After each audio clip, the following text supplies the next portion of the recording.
കിനാക്കൂടുമാ മരുപ്പച്ച തേടി തേടി ഉരുകും വേനൽ തീരങ്ങളിൽ കിനാക്കൂടുമാ മരുപ്പച്ച തേടി തേടി ഉരുകും വേനൽ തീരങ്ങളിൽ തളരുന്ന നേരം കരുത്തേകുവാൻ പാതയമായി പൊഴിയും ദൈവസ്നേഹത്തിൻ ജീവാമൃതം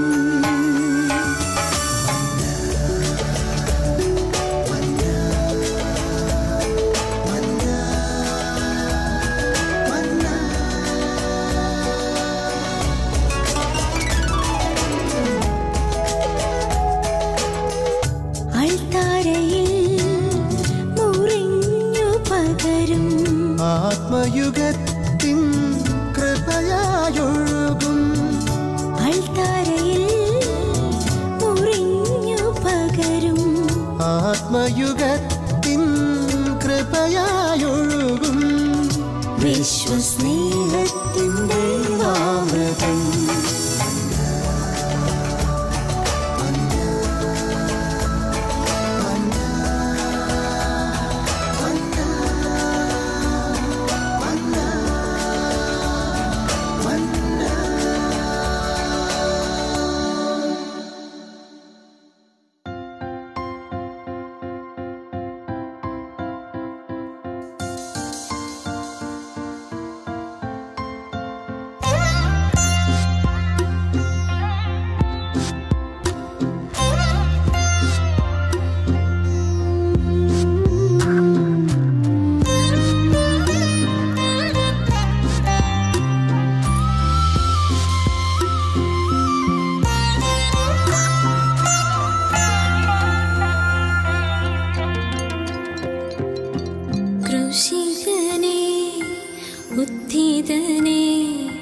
മർത്യനെ കാത്തിടണേ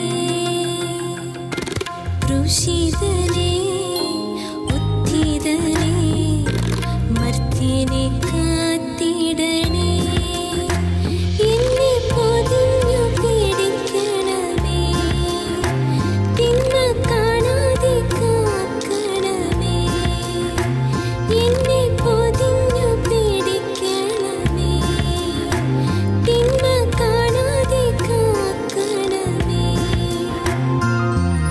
ഈശോ നിൻ ഹൃദയത്തിനുള്ളിൽ ഈശോ നിൻ മേലങ്കിക്കുള്ളിൽ ഈശോ നിൻ ഹൃദയത്തിനുള്ളിൽ ഈശോ നിൻ മേലങ്കിക്കുള്ളിൽ ഈശോയെ നിൻ രൂപം കാണുമ്പോൾ എൻ മുഖം ശോഭിതമാകും ഈശോയെ നീ എന്നിൽ വാഴുമ്പോൾ എന്നുള്ളം സ്വർഗ്ഗമായി തീരും ക്രൂശിതനേ ഉദ്ധിതനേ മർത്യനെ കാത്തിടണേ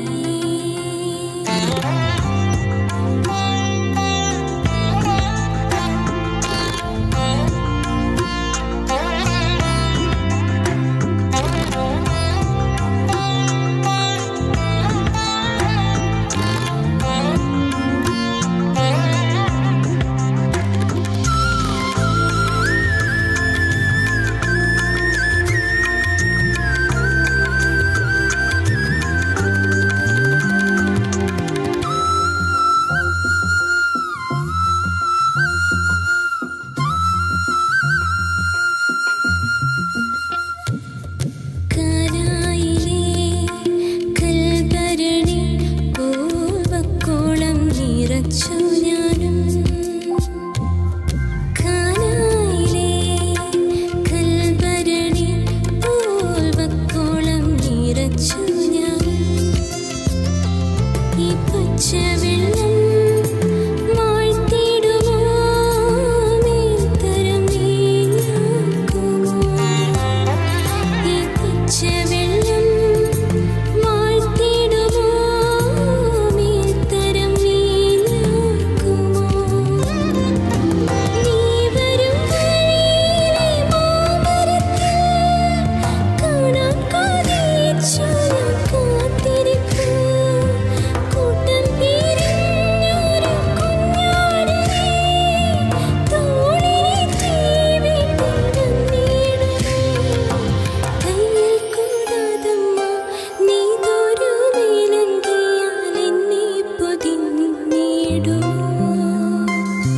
നിൻ പാർശ്വത്തിൽ നിന്നൊഴുകും വെള്ളത്താൽ എന്നുള്ളം എന്നെ കഴുകിടുമോ.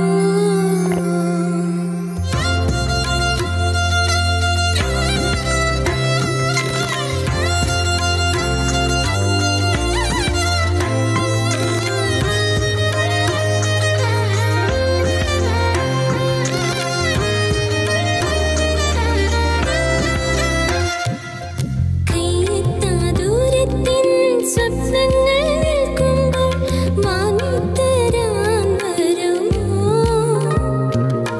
കല്ലേറു ദൂരെ ഞാൻ രക്തം വിയർക്കുമ്പോൾ മാലാഖമാർ വരുമോ. ചിരിക്കാൻ കാരണം ചികയുമ്പോൾ, ജീവിക്കാൻ കാരണം തിരയുമ്പോൾ, തോളത്തുമായി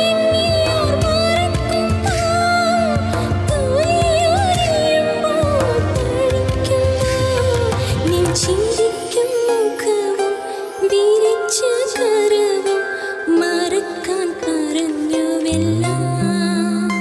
രക്തം വിയർത്ത മുഖവും മുറിഞ്ഞ ശിരസും ക്ഷമിക്കാൻ പറഞ്ഞുവെല്ലാം.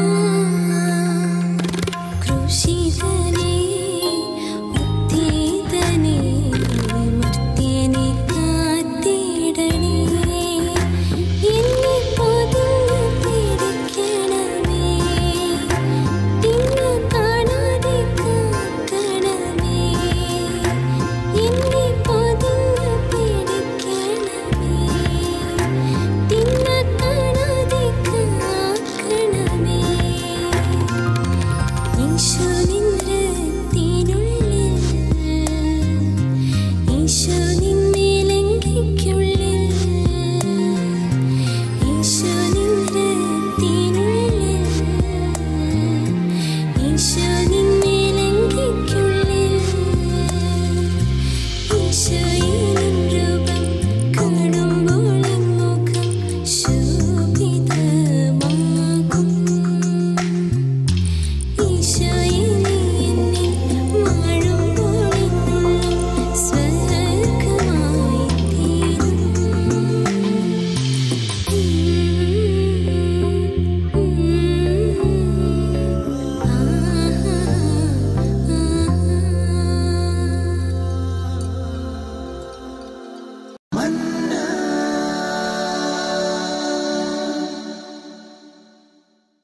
പിതാവിൻ്റെയും പുത്രൻ്റെയും പരിശുദ്ധാത്മാവിൻ്റെയും നാമത്തിൽ ആമേൻ. പ്രിയപ്പെട്ട സഹോദരങ്ങളെ, ക്രിസ്തുവിൻ്റെ സ്നേഹത്തിൻ്റെ നീളവും വീതിയും ഉയരവും ആഴവും ഗ്രഹിച്ച് ക്രിസ്തു സ്നേഹത്തോട് ചേർന്ന് നിൽക്കുമ്പോഴാണ് ഒരു ക്രൈസ്തവൻ്റെ ജീവിതം ധന്യമാകുന്നത്. പലപ്പോഴും ഈ സ്നേഹത്തോട് ചേർന്ന് നിൽക്കാൻ നമുക്കൊക്കെ സാധിക്കുന്നുണ്ടോ? അവനിൽ എത്രമാത്രം നമുക്ക് പൂർണ്ണമായ വിശ്വാസമുണ്ട്? പലപ്പോഴും ജീവിതത്തിലേക്ക് കടന്നു വരുന്ന അസുലഭമായ അനുഗ്രഹങ്ങളെ ഭാഗ്യമെന്ന ലേബലിൽ നമുക്ക് കാണാറില്ലേ? എനിക്ക് പരീക്ഷയ്ക്ക് ജയിക്കാൻ സാധിച്ചു, എനിക്കിപ്പോൾ പോയപ്പോൾ തന്നെ വണ്ടി കിട്ടി, ഇങ്ങനെ എത്രയോ കാര്യങ്ങളിൽ ഭാഗ്യമെന്ന ലേബലിൽ നാം മാറ്റി നിർത്തുന്നു. എന്നാൽ ഇതൊക്കെ എന്നെ സ്നേഹിക്കുന്ന, എന്നെ കരുതുന്ന, എന്നെ കാക്കുന്ന തമ്പുരാൻ്റെ സ്നേഹത്തിൻ്റെ അനുഭവങ്ങളായി എന്തുകൊണ്ട് എനിക്ക് കരുതാൻ സാധിക്കുന്നില്ല? വിശുദ്ധ ഗ്രന്ഥത്തിലേക്ക് നമ്മൾ തിരിയുമ്പോൾ ദാനിയേൽ പ്രവാചകന്റെ പുസ്തകം 14-ാം അധ്യായം 38-ാം വാക്യത്തിൽ ഇപ്രകാരം നമ്മൾ കാണുന്നു. അവിടെ ദാനിയേൽ പ്രവാചകൻ തമ്പുരാനോടുള്ള വലിയ സ്നേഹം ഹൃദയത്തിലേക്ക് കടന്നു വന്നപ്പോൾ ആ തമ്പുരാനെ സ്തുതിച്ചുകൊണ്ട്, ആ തമ്പുരാനെ അനുസ്മരിച്ചുകൊണ്ട് ഹൃദയം അവിടുന്നിലേക്ക് ഉയർത്തി ഇപ്രകാരം പ്രാർത്ഥിക്കുകയാണ്: ദൈവമേ, അങ്ങെന്നെ ഓർമ്മിച്ചിരിക്കുന്നു, അങ്ങയെ സ്നേഹിക്കുന്നവരെ അങ്ങ് ഉപേക്ഷിച്ചിട്ടില്ലല്ലോ. ദാനിയേൽ പ്രവാചകന്റെ ജീവിതത്തിലേക്ക് നമ്മൾ കടന്നു ചെല്ലുമ്പോൾ സൈറസ് രാജാവിൻ്റെ കാലത്ത് ദാനിയേൽ അവിടെ ജീവിച്ചിരുന്നു എന്ന് നമുക്ക് കാണാനായിട്ട് സാധിക്കും. അന്ന് ബാബിലോണിയർ ആരാധിച്ചിരുന്ന ഒരു വ്യാളം അവിടെ ഉണ്ടായിരുന്നു. രാജാവ് ദാനിയേലിനോട് പറഞ്ഞു, ഈ ജീവിയിൽ ദൈവത്തിൻ്റെ ആത്മാവ് വസിക്കുന്നുണ്ടെന്ന് നീ കാണുന്നില്ലേ? നീ അതിനെ ആരാധിക്കണം. ദാനിയേൽ പറഞ്ഞു, ഞാൻ സത്യമായും ഇതിനെ ആരാധിക്കുകയില്ല, ജീവിക്കുന്ന ദൈവത്തെ മാത്രമേ ഞാൻ ആരാധിക്കുകയുള്ളൂ. നീ അനുവദിക്കുമെങ്കിൽ വടിയോ കല്ലോ ഇല്ലാതെ ഞാൻ ഇതിനെ കൊന്നുതരാം. രാജാവ് അനുവദിച്ചു. അപ്രകാരം ദാനിയേൽ പ്രവാചകൻ ആ വ്യാളത്തെ കൊന്നു. അന്ന് അവിടെ ഉണ്ടായിരുന്ന പ്രഭുക്കന്മാർ രാജാവിൻ്റെ സന്നിധിയിലേക്ക് കടന്നു വന്നിട്ട് ഇപ്രകാരം പറഞ്ഞു: രാജാവേ, അങ്ങ് ഒന്നെങ്കിൽ ദാനിയേലിനെ ഞങ്ങൾക്ക് ഏൽപ്പിച്ചു തരിക, അല്ലെങ്കിൽ നിന്നെയും നിൻ്റെ കുടുംബാംഗങ്ങളെയും ഞങ്ങൾ കൊല്ലും. അങ്ങനെ പ്രഭുക്കന്മാരുടെ നിർബന്ധത്തിന് വഴങ്ങി രാജാവ് ദാനിയേലിനെ സിംഹക്കുഴിയിൽ എറിഞ്ഞു. അന്നവിടെ അനേകം സിംഹങ്ങൾ ആ സിംഹക്കുഴിയിലുണ്ടായിരുന്നു. ദാനിയേൽ ആ സിംഹക്കുഴിയിൽ വീണപ്പോൾ ഒരു സിംഹം പോലും ദാനിയേലിൻ്റെ അടുത്തേക്ക് കടന്നു വന്നില്ല. അവ ഒന്ന് മണത്തു നോക്കാൻ പോലും തയ്യാറായില്ല. നല്ല ദൈവം ദാനിയേലിനെ ആ സിംഹക്കുഴിയിലും പരിപാലിച്ചു. ദാനിയേലിനെ ഭക്ഷിക്കേണ്ടതിന് അവയ്ക്ക് ഒന്നും കൊടുത്തില്ല. ദിവസേന 2 മനുഷ്യ ശരീരങ്ങളും 2 ആടുകളെയും അവയ്ക്ക് കൊടുത്തിരുന്നതാണ്. എന്നാൽ ദാനിയേലിനെ ഭക്ഷിക്കേണ്ടതിനായി അവയ്ക്ക് ഒന്നും കൊടുത്തിരുന്നില്ല. ദൈവം അവനെ സംരക്ഷിച്ചു. അക്കാലത്ത് അങ്ങകലെ ഹബക്കുക്ക് എന്ന പ്രവാചകൻ തൻ്റെ വയലിൽ കൊയ്ത്ത് നടത്തിക്കൊണ്ടിരുന്ന വേലക്കാർക്ക് ഭക്ഷണം കൊണ്ടുപോയി കൊടുക്കാൻ പോവുകയായിരുന്നു.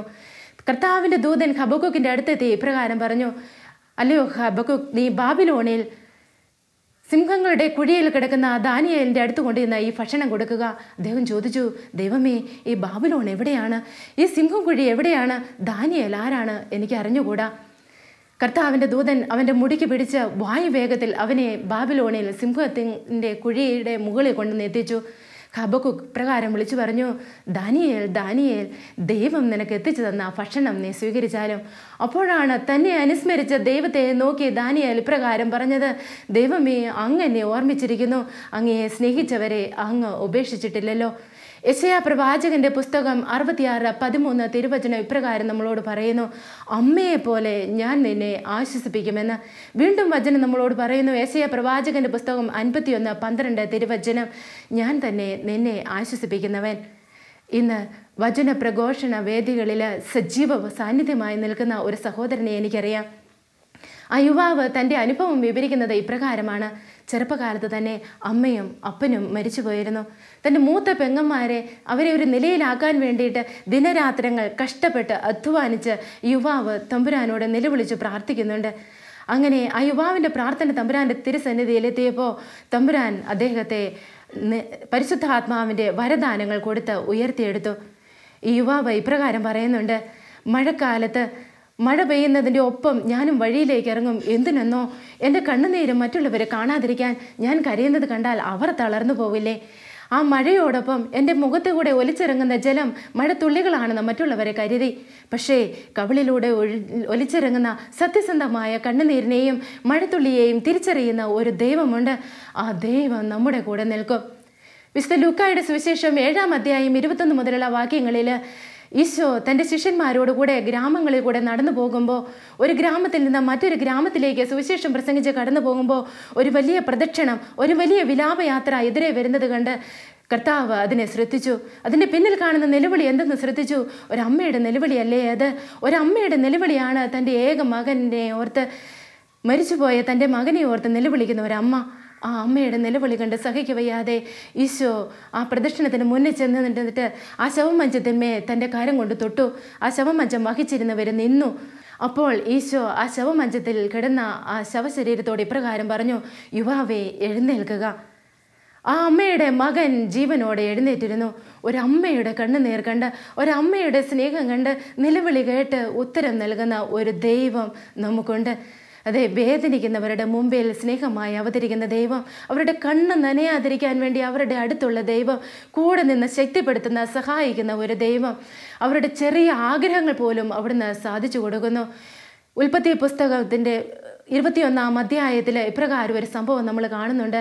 അബ്രാഹത്തിൻ്റെ ദാസിയായ ഹാഗാർ അബ്രാഹത്തിനാൽ പുറത്ത് എറിയപ്പെട്ടു. അവളും അവളുടെ കുഞ്ഞും പുറത്ത് മരുഭൂമിയിലേക്ക് പലായനം ചെയ്യിക്കപ്പെട്ടു. അപ്പോൾ തമ്പുരാൻ്റെ തിരുസന്നിധിയിലേക്ക് മിഴികൾ ഉയർത്തി ഹാഗാർ പ്രാർത്ഥിച്ചു. ബേത്ശബ മരുഭൂമിയിലൂടെ തൻ്റെ മകനുമൊത്ത് അലഞ്ഞു തിരിഞ്ഞ അവളുടെ തുകൽ സഞ്ചിയിലെ വെള്ളം തീർന്നു പോയപ്പോൾ, അവളുടെ അപ്പം തീർന്നു പോയപ്പോൾ, അവൾ തൻ്റെ കുഞ്ഞു മരിക്കുമെന്നായപ്പോൾ നിലവിളിയോടെ തമ്പുരാൻ്റെ സന്നിധിയിലേക്ക് മിഴികൾ ഉയർത്തിയിട്ട് തൻ്റെ മകനെ ഒരു കുറ്റിക്കാട്ടിൽ കിടത്തിയിട്ട് ആ മകൻ മരിക്കുന്നത് കാണാൻ വയ്യാതെ പുറംതിരിഞ്ഞിരുന്ന ആ ഹാഗാറിനോട് സ്വർഗം തുറന്ന് കർത്താവിൻ്റെ ദൂതൻ അവളുടെ അടുത്തെത്തി അവളോട് പറഞ്ഞു, ഹാഗാർ, നീ കണ്ണു തുറന്ന് നോക്ക്. നിന്റെ കുഞ്ഞിനെ കരങ്ങളിലെടുക്ക്. നിന്റെ മുന്നിലുള്ള കിണർ കാണ്. ആ കിണറ്റിൽ നിന്ന് വെള്ളം കോരി കുഞ്ഞിന് കൊടുക്ക്. തൻ്റെ പ്രിയപ്പെട്ടവരുടെ നിലവിളി കണ്ട് അവർക്ക് ഉത്തരം നൽകുന്ന ദൈവം ഇന്നും നമ്മോടൊപ്പമുണ്ട്. പലതിലും ആശ്രയം വയ്ക്കുമ്പോൾ, മറ്റു പലതിലും ഉത്തരം തേടുമ്പോൾ, മനുഷ്യരിലേക്ക് ഉത്തരത്തിനായിട്ട് കടന്നു ചെല്ലുമ്പോൾ ഈ ദൈവം നമ്മുടെ കൂടെ ഉണ്ട് എന്ന് നാം മറക്കാൻ പാടില്ല. വിശുദ്ധ കൊച്ചു തെരേസ്യ പറയും, ഒന്ന് മഞ്ഞ് പെയ്യുന്നത് കണ്ടിട്ട് എത്ര നാളായി. കർത്താവിൻ്റെ ആ പ്രിയപ്പെട്ട ദാസയുടെ കുഞ്ഞാഗ്രഹം തമ്പുരാൻ്റെ തിരുസന്നിധിയിലേക്ക് കടന്നു ചെന്നപ്പോൾ അവൾ തന്നെ അതിന് ഉത്തരം പറയുന്നുണ്ട്. അന്ന് രാത്രിയിൽ എൻ്റെ ആവൃത്തിയുടെ മുകളിൽ മാത്രം മഞ്ഞു പെയ്തു എന്ന്. തൻ്റെ പ്രിയപ്പെട്ടവരുടെ കുഞ്ഞു ആഗ്രഹങ്ങൾ പോലും അവിടുന്ന് സാധിച്ചു കൊടുക്കുന്നത് കണ്ടോ? പ്രിയപ്പെട്ടവരെ, യെശയ്യാ പ്രവാചകൻ്റെ പുസ്തകം 49, 15, 16 തിരുവചനം ഇപ്രകാരം നമ്മളോട് പറയും: മുല കുടിക്കുന്ന കുഞ്ഞിനെ അമ്മയ്ക്ക് മറക്കാൻ പറ്റുമോ? പുത്രനോട് പെറ്റമ്മ കരുണ കാണിക്കാതിരിക്കുമോ? അവൾ മറന്നാലും ഞാൻ നിന്നെ മറക്കുകയില്ല, അവൾ മറന്നാലും ഞാൻ നിന്നെ മറക്കുകയില്ല. വീണ്ടും യെശയ്യാ പ്രവാചകൻ്റെ പുസ്തകം 54 അധ്യായം 10 തിരുവചനം: മലകൾ അകന്നു പോയേക്കാം, കുന്നുകൾ മാറ്റപ്പെട്ടേക്കാം, എങ്കിലും എൻ്റെ അചഞ്ചലമായ സ്നേഹം നിന്നെ പിരിയുകയില്ല. നമ്മൾ ആശ്രയം വയ്ക്കുന്ന മലകളുണ്ട്, നമ്മൾ ആശ്രയം വയ്ക്കുന്ന കുന്നുകളുണ്ട്. അവയൊക്കെ ഒരുപക്ഷെ നമ്മുടെ മാതാപിതാക്കളാകാം, നമ്മുടെ സഹോദരങ്ങളാകാം, നമ്മുടെ ജോലികളാവാം, നമ്മുടെ കഴിവുകളാകാം, ആരോഗ്യമാകാം, സൗന്ദര്യമാകാം, പണമാകാം. പക്ഷേ ദൈവം പറയുന്നു, ഇവയൊക്കെ മാറ്റപ്പെട്ടേക്കാം, എങ്കിലും എൻ്റെ അചഞ്ചലമായ സ്നേഹം നിന്നെ പിരിയുകയില്ല. ഈ ദൈവം നമുക്ക് തരാത്തതായി എന്തുണ്ട്? സ്വന്തം ജീവൻ അവൻ നമുക്കായിട്ട് തന്നില്ലേ? യെശയ്യാ പ്രവാചകൻ്റെ പുസ്തകം 56 തിരുവചനം ഇപ്രകാരം നമ്മളോട് പറയുന്നു: നിന്നയിൽ നിന്നും തുപ്പിലിൽ നിന്നും അവൻ മുഖം തിരിച്ചില്ല. അടിച്ചവർക്ക് പുറവും താടിമീശ പറിച്ചവർക്ക് കവിളുകളും അവിടുന്ന് കാണിച്ചു കൊടുത്തു. വീണ്ടും വചനം നമ്മോട് പറയുന്നു. യെശയ്യാ പ്രവാചകൻ്റെ പുസ്തകം 54:3 തിരുവചനത്തിലൂടെ അവിടുന്ന് പറയുന്നു: എൻ്റെ വേദനകളാണ് അവിടുന്ന് വഹിച്ചത്, എൻ്റെ ദുഃഖങ്ങളാണ് അവിടുന്ന് ചുമന്നത്, എൻ്റെ അകൃത്യങ്ങൾ അവൻ്റെ മേൽ അവിടുന്ന് ചുമത്തി. കൊല്ലാൻ കൊണ്ടുപോകുന്ന കുഞ്ഞാടിനെ പോലെ, രോമം കത്തിരിക്കുന്നവൻ്റെ മുമ്പിൽ നിൽക്കുന്ന ചെമ്മരിയാടിനെ പോലെ അവൻ നിശബ്ദത പാലിച്ചു. എന്നെ സ്നേഹിക്കുന്നത് കൊണ്ടല്ലേ അവൻ നിശബ്ദത പാലിച്ചത്. എനിക്ക് വേണ്ടിയിട്ടല്ലേ അവൻ ശരീരം മുഴുവൻ മുറിവേറ്റത്. എനിക്ക് വേണ്ടിയിട്ടല്ലേ മുഖത്തുകൂടെ സൃഷ്ടിയുടെ തുപ്പൽ ഒലിച്ചിറങ്ങാൻ അവിടുന്ന് അനുവദിച്ചത്. ഈ സ്നേഹം ഉള്ളിലേക്ക് കടന്നു വരുമ്പോൾ, ഈ സ്നേഹം നമ്മളെ ചൂഴ്ന്നു നിൽക്കുമ്പോൾ, ഈ ദൈവത്തിൻ്റെ സ്നേഹം അനുഭവിച്ചറിയുമ്പോൾ നാം മറ്റു സൃഷ്ടികളിലേക്ക് എങ്ങനെ ആശ്രയത്തിനായി കടന്നു പോകും? വിശുദ്ധ ഫ്രാൻസിസ് അസീസിയുടെ ചരിത്രത്തിൽ ഇപ്രകാരം ഒരു സംഭവമുണ്ട്. ഒരിക്കലൊരു യുവ സന്യാസി അസീസിയുടെ അടുത്ത് വന്നിട്ട് ഇപ്രകാരം ചോദിച്ചു: എന്നെയും പ്രാർത്ഥിക്കാൻ പഠിപ്പിക്കണമേ. വിശുദ്ധ ഫ്രാൻസിസ് പറഞ്ഞു: ഇന്ന് വൈകിട്ട് നമ്മൾ ഒരുമിച്ച് പ്രാർത്ഥിക്കുന്നു. നീ ഒരു കയ്യിൽ കല്ലുകൾ എടുക്കുക, ഒരു സ്വർഗസ്ഥനായ പിതാവെ ചൊല്ലുമ്പോൾ ഒരു കയ്യിൽ നിന്ന് കല്ലുകൾ മറ്റേ കയ്യിലേക്ക് കൈമാറുക. നമ്മൾ രണ്ടുപേരും ഇന്ന് രാത്രി പ്രാർത്ഥിക്കുന്നു. പ്രഭാതത്തിൽ നമ്മുടെ പ്രാർത്ഥനയെ നമുക്ക് അങ്ങോട്ടും ഇങ്ങോട്ടും ബോധ്യപ്പെടുത്താം. അങ്ങനെ പ്രഭാതത്തിൽ നിറയെ കല്ലുകളുമായി രാത്രി മുഴുവൻ പ്രാർത്ഥിച്ചതിൻ്റെ ആത്മവിശ്വാസവുമായി അഭിമാനവുമായി ആ ശിഷ്യൻ ഫ്രാൻസിസിൻ്റെ മുറിയിലേക്ക് കടന്നു വന്നു. അപ്പോൾ അദ്ദേഹം കണ്ട കാഴ്ച കണ്ണു നനയിക്കുന്നതായിരുന്നു. ആ മുറിയിൽ തിങ്ങി നിൽക്കുന്ന ദൈവ സാന്നിധ്യം, ആ മുറിയിൽ തിങ്ങി നിൽക്കുന്ന ദൈവത്തിൻ്റെ അനുഭവം. ഫ്രാൻസിസ് ആകട്ടെ മുട്ടുമേ നിന്ന് ഒരു കയ്യിൽ നിന്ന് ഒരു കല്ല് പോലും മറ്റേ കയ്യിലേക്ക് ഇടാൻ കഴിയാതെ സ്വർഗസ്ഥനായ പിതാവേ എന്ന് നിലവിളിച്ച് വിറങ്ങലിച്ച് സ്വരത്തോടെ വിറച്ചു നിൽക്കുന്ന ഫ്രാൻസിസിനെയാണ് ആ ശിഷ്യൻ കണ്ടത്. സ്വർഗസ്ഥനായ പിതാവിൻ്റെ സ്നേഹം, ദൈവത്തിൻ്റെ സ്നേഹം അദ്ദേഹത്തെ അത്രമേൽ കീഴ്പ്പെടുത്തി.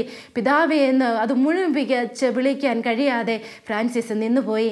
അതേ പ്രിയപ്പെട്ടവരെ, ഈ ദൈവം നമ്മോട് കൂടെയുണ്ട്. രാത്രിയിലും രാവിലെയും പകലിലും സന്ധ്യയ്ക്കും ഈ ദൈവം നമ്മുടെ കൂടെയുണ്ട്. നമ്മുടെ ചുറ്റും ഈ ദൈവം നിറഞ്ഞു നിൽക്കുന്നുണ്ട്. എന്നെ സ്നേഹിക്കുന്ന ദൈവം പുല്ലിലും പൂവിലും പുഴുവിലും തുരുമ്പിലും നിലനിൽക്കുന്നു. ഈ ദൈവത്തെക്കുറിച്ച് ആസിലെ വിശുദ്ധ വിയാനി അച്ഛൻ്റെ ഒരു ജീവിതത്തിലെ ഒരു സംഭവത്തിലൂടെ കടന്നു പോകുമ്പോൾ നമുക്ക് മനസ്സിലാകും. ആസിലെ വിശുദ്ധ വിയാനി അച്ഛൻ, അദ്ദേഹം വലിയ പണ്ഡിതനൊന്നും ആയിരുന്നില്ല എന്ന് നമുക്കറിയാം. ആസ് എന്ന് പറയുന്ന ഗ്രാമം അദ്ദേഹത്തെ ഏൽപ്പിച്ചപ്പോൾ അദ്ദേഹം ദൈവത്തോട് ഇങ്ങനെ പ്രാർത്ഥിച്ചു: അല്ലയോ ദൈവമേ, ഒന്നും അറിയില്ലാത്ത എന്നെയാണല്ലോ ഈ ഇടവക ഏൽപ്പിച്ചിരിക്കുന്നത്. വിയാനി അച്ഛൻ ആ ഇടവകയിലേക്ക് കടന്നു ചെന്നു. ആരും ദിവ്യബലിക്കായി കടന്നു വരുന്നില്ല, ആരും പ്രാർത്ഥനയ്ക്കായി കടന്നു വരുന്നില്ല. അദ്ദേഹം രാത്രിയിൽ ദിവ്യകാരുണ്യ നാഥൻ്റെ തിരുസന്നിധിയിൽ നിറകണ്ണുകളോടെ മുട്ടുകുത്തി പ്രാർത്ഥിച്ചു. ഞായറാഴ്ചകളിൽ ദിവ്യബലിക്ക് മധ്യേ ആൾക്കാർ കടന്നു വന്നു തുടങ്ങിയപ്പോൾ പ്രസംഗത്തിനായി അദ്ദേഹം എഴുന്നേറ്റ് നിന്നു. ഒന്നും പറയാൻ അറിഞ്ഞുകൂടാ. ആ പ്രസംഗ പീഠത്തിൽ പിടിച്ച് വിറങ്ങലിച്ച് തമ്പുരാൻ്റെ നേരെ മിഴികൾ ഉയർത്തി അദ്ദേഹം ഇങ്ങനെ പറഞ്ഞു: ദൈവം സ്നേഹമാകുന്നു. വീണ്ടും ആ പീഠത്തിൽ പിടിച്ചു നിന്ന് അദ്ദേഹം പൊട്ടിക്കരഞ്ഞു. ഈശോയുടെ തിരുശരീരവും തിരുരക്തവും കൈകളിൽ എടുക്കുമ്പോൾ എനിക്ക് ഒന്നും മാത്രമേ അറിയാവുള്ളൂ, പ്രിയപ്പെട്ടവരെ, ദൈവം സ്നേഹമാകുന്നു. അദ്ദേഹം വീണ്ടും ആ പീഠത്തിൽ പിടിച്ച് പൊട്ടിക്കരഞ്ഞു. പ്രിയപ്പെട്ടവരെ, ഇതാ ദൈവസ്നേഹം അനുഭവിക്കുന്നവരുടെ സ്വർഗത്തിലേക്ക് തമ്പുരാൻ്റെ തിരുസന്നിധിയിലേക്കുള്ള നോട്ടം. ഇതാ തമ്പുരാൻ്റെ തിരുസന്നിധിയിലേക്കുള്ള അവരുടെ മിഴി ഉയർത്തൽ. ഈശോ പറയും: എൻ്റെ നേരെ നിങ്ങൾ മിഴി ഉയർത്ത്, എന്നോടൊന്ന് പ്രാർത്ഥിക്കുക, എൻ്റെ നേരെ ഒന്ന് കണ്ണു തുറക്ക്, അവിടുത്തെ നോക്കിയവരെല്ലാം പ്രകാശിതരായി എന്നല്ലേ വചനം നമ്മോട് പറയുക. ഈശോ ശിഷ്യന്മാരുമൊത്ത് തോണിയിൽ യാത്ര ചെയ്യുമ്പോൾ ഉറങ്ങുകയായിരുന്ന ഈശോയെ ശിഷ്യന്മാർ വിളിച്ചുണർത്താനായിട്ട് ഭാവിക്കുമ്പോൾ ഈശോ അവരോട് പറയുന്നുണ്ട്. ദൈവം മനുഷ്യൻ്റെ സ്നേഹഗീത എന്ന പുസ്തകത്തിലൂടെ ഈശോ പറയുന്നുണ്ട്, അവർ വിളിക്കാൻ വേണ്ടി ഞാൻ കാത്തിരിക്കുകയായിരുന്നു എന്ന്. അവരാ കടലിൽ പരിചയമുള്ളവരായിരുന്നുവെങ്കിലും അവരെന്നെ വിളിക്കുന്നതിന് വേണ്ടി ഞാൻ കാത്തിരിക്കുകയായിരുന്നു. ഞാൻ രക്ഷകനാണ്, ഞാൻ രക്ഷിക്കുക തന്നെ ചെയ്യും, ഞാൻ രക്ഷകനാണ്, ഞാൻ രക്ഷിക്കുക തന്നെ ചെയ്യും. അവരുടെ വിളിക്ക് വേണ്ടി കാത്തിരുന്ന ഈശോ, ഗുരു ഞങ്ങൾ നശിക്കാൻ തുടങ്ങുന്നു എന്ന് പറയുമ്പോൾ എഴുന്നേറ്റ് വന്ന് കാറ്റിനെ ശാസിച്ചില്ലേ, കടലിനെ നിശബ്ദമാക്കിയില്ലേ, ശാന്തമാക്കിയില്ലേ. ഈ ദൈവം നമ്മുടെ കൂടെയുണ്ട്. ഈ ദൈവം നമ്മെ ഉപേക്ഷിക്കുന്നവനല്ല. ഒരു പക്ഷേ തിബേരിയാസിൻ്റെ തീരത്തെന്നതുപോലെ നമ്മുടെ ജീവിതത്തിൻ്റെ തീരത്തും അവിടുന്ന് നിൽക്കും. കനലിൽ ചുട്ട മീനും കയ്യിൽ അപ്പവുമായി അവൻ നമ്മെ കാത്തിരിക്കും. അവിടുന്ന് നമ്മെ കാത്തിരിക്കുന്നവനാണ്. അതുകൊണ്ടാണ് ദൈവസ്നേഹം ആരെയും ഒരിക്കലും വഞ്ചിക്കുന്നില്ല എന്ന് വിശുദ്ധ ഫൗസ്തീന പുണ്യവതിയിലൂടെ ഈശോ നമ്മോട് വാഗ്ദാനം ചെയ്യുന്നത്. എൻ്റെ സ്നേഹം ആരെയും വഞ്ചിക്കുന്നില്ല. എല്ലാ പ്രശ്നങ്ങൾക്കും ഉത്തരം അവിടുത്തെ സ്നേഹത്തിന് മുമ്പിലുണ്ട്. അവിടുത്തെ സ്നേഹത്തിൻ്റെ മൂർത്തിഭാവമായ കുരിശിൽ എല്ലാ ചോദ്യത്തിനും ഉത്തരമുണ്ട്. അവിടുത്തെ ആ കുരിശിൻ്റെ മുമ്പിലേക്ക് കടന്നു ചെന്ന്, ക്രൂശിതനായ ഈശോയുടെ മുമ്പിലേക്ക് കടന്നു ചെന്ന് നമ്മൾ പ്രാർത്ഥിക്കുമ്പോൾ ഈ കുരിശ് നമുക്ക് ഉത്തരം തരും. പ്രിയപ്പെട്ടവരെ, ഈശോയുടെ കുരിശിൻ്റെ മുമ്പിലേക്ക്, ദൈവസ്നേഹത്തിൻ്റെ മൂർത്തിഭാവമായ ഈ ലോകം കണ്ട സ്നേഹത്തിൻ്റെ ഭ്രാന്തായി കുരിശിൻ്റെ മുമ്പിലേക്ക് നമുക്ക് കടന്നു ചെല്ലാം. നമ്മുടെ ജീവിത ദുഃഖങ്ങളെ സമർപ്പിക്കാം, നമ്മുടെ ഇല്ലായ്മകളെ സമർപ്പിക്കാം, നമ്മുടെ വേദനകളെ സമർപ്പിക്കാം. മറ്റൊന്നിലും ആശ്രയം തേടാതിരിക്കാൻ ഈ പരിശുദ്ധ സ്നേഹത്തെ നമുക്ക് അഭയം തേടാം. ഈ സ്നേഹം നമ്മെ ഒരിക്കലും വഞ്ചിക്കുകയില്ല. തന്നെ സ്നേഹിക്കുന്നവരെ ഓർമ്മിച്ചിരിക്കുന്ന, തന്നെ സ്നേഹിക്കുന്നവർക്കെല്ലാം നന്മയ്ക്കായി പരിണമിപ്പിക്കുന്ന ഈ സ്നേഹത്തിലേക്ക് നമുക്ക് കടന്നു വരാനായിട്ട് സാധിക്കട്ടെ.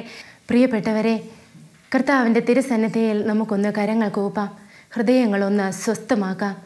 നമ്മെ വഞ്ചിക്കാത്ത ഈ സ്നേഹം നമ്മുടെ അടുത്തുണ്ട്. നമ്മുടെ ജീവിത വ്യാപാരങ്ങളിൽ കരുത്തു പകരാൻ അവിടുത്തെ സ്നേഹമുണ്ട്. ഈ സ്നേഹം ആരെയും ഒരിക്കലും തള്ളിക്കളയുന്നില്ല. തൻ്റെ അടുത്തേക്ക് വരുന്നവർക്ക്, തൻ്റെ പദ്ധതി അനുസരിച്ച് വിളിക്കപ്പെട്ടവർക്ക് സകലതും നന്മയ്ക്കായി സജ്ജമാക്കുന്നവനാണ് അവിടുന്ന്. ജീവിത പ്രശ്നങ്ങളിൽ, ജീവിതത്തിൻ്റെ ഉത്തരം കിട്ടാത്ത മേഖലകളിൽ അതിനെ തമ്പുരാൻ്റെ തിരുസന്നിധിയിലേക്ക് സമർപ്പിക്കാൻ തക്ക വിശ്വാസം നമുക്കുണ്ടായിരിക്കട്ടെ. ഈ വിശ്വാസത്തിൻ്റെ ആഴങ്ങളിലേക്ക് കടന്നു വന്ന്, തമ്പുരാനെ അവിടുത്തെ സ്നേഹത്തെ സ്വസ്ഥമാകാൻ എന്നെ അനുവദിക്കണമേ എന്ന് നമുക്ക് പ്രാർത്ഥിക്കാം.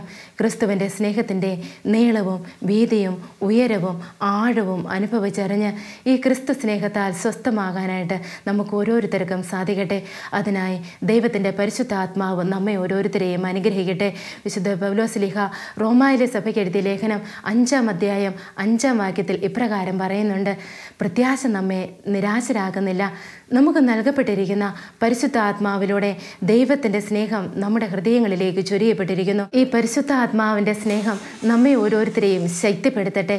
ദൈവത്തിൻ്റെ സ്നേഹം നമ്മുടെ ഹൃദയങ്ങളിലേക്ക് ചൊരിയാൻ പരിശുദ്ധാത്മാവിൻ്റെ അഭിഷേകം, ശക്തി, കൃപ നമുക്ക് സ്വീകരിക്കാം. ദൈവം നമ്മെ ഓരോരുത്തരെയും അനുഗ്രഹിക്കട്ടെ. കുരിശ് രക്ഷയുടെ അടയാളമാണ്. സ്നേഹത്തിൻ്റെയും പങ്കുവെക്കലിൻ്റെയും മഹത്തായ അനുഭവം. ആ വലിയ രക്ഷയുടെ സാന്നിധ്യം നമ്മുടെ ജീവിതത്തെ സമ്പൂർണ്ണമാക്കട്ടെ. ഏവർക്കും ക്രിസ്തു സ്നേഹവും സമാധാനവും നേരുന്നു. പ്രാർത്ഥനയിൽ നമുക്ക് പരസ്പരം ഓർമ്മിക്കാം. നിങ്ങളുടെ അഭിപ്രായങ്ങളും നിർദ്ദേശങ്ങളും ഞങ്ങളെ അറിയിക്കാൻ മറക്കരുത്. eldroyvision.uae@gmail.com. വിശ്വസ്നേഹത്തിൻ്റെ